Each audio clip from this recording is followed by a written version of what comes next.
en économétrie, en data science, en économie, en finance, et même dans les discussions de café, on confond très souvent corrélation et causalité. Mais comprendre pourquoi ils évoluent ensemble est une question beaucoup plus complexe. Dans ce poste, je t'explique la différence avec des analogies simples, un exemple absurde et, surtout, une vision plus nuancée. La corrélation ne prouve pas la causalité, mais elle reste indispensable pour la comprendre. Deux variables sont corrélées quand elles vont dans le même sens. Mais cela ne dit absolument rien sur la relation de cause à effet. Exemple 1. Glace vendue et noyade. Plus on vend de glace, plus il y a de noyades. Est-ce que manger une glace fait tomber dans l'eau? Évidemment non. La vraie variable cachée est la température. Quand il fait chaud, on mange plus de glace et plus de gens vont se baigner. Donc, les deux séries montent en même temps. C'est une corrélation, pas une causalité. Dire qu'un facteur cause un effet implique un raisonnement beaucoup plus fort. Si l'on change A, alors B change. C'est l'idée du monde contrefactuel. Que se passerait-il pour B si A n'avait pas eu lieu? Exemple 2, la ceinture de sécurité et les accidents. Les données montrent souvent que les gens qui portent la ceinture ont plus d'accidents. Faut-il conclure que la ceinture cause les accidents? Non.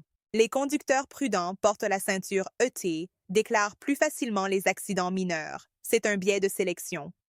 Si on compare deux mondes identiques, sauf pour le port de la ceinture, avec ceinture, moins de blessures, sans ceinture, plus de blessures, là, on observe une vraie causalité.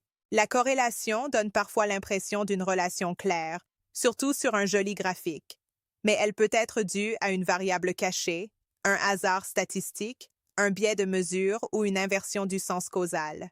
Exemple 3. Voici l'un des meilleurs exemples de corrélation absurde, inspiré des Spurious Correlations de Tyler Vigen. Plus Elijah Wood apparaît dans des films, moins l'Oklahoma compte d'infirmiers hospitaliers. Entre 2012 et 2022, la corrélation était de R égale à 0,975, avec une p-value inférieure à 0,01. D'un point de vue statistique naïf, cette corrélation semble très significative. Mais évidemment, Elijah Wood n'a jamais vidé les hôpitaux d'Oklahoma et le système médical d'Oklahoma n'a aucune influence sur ses choix de films. C'est une corrélation fallacieuse, un alignement accidentel de deux séries temporelles sans aucune relation réelle. Ce genre de graphique permet d'illustrer à quel point il est dangereux de conclure trop vite à un lien causal. En économétrie, on cherche à isoler l'effet pur d'une variable sur une autre, en construisant un scénario toutes choses égales par ailleurs.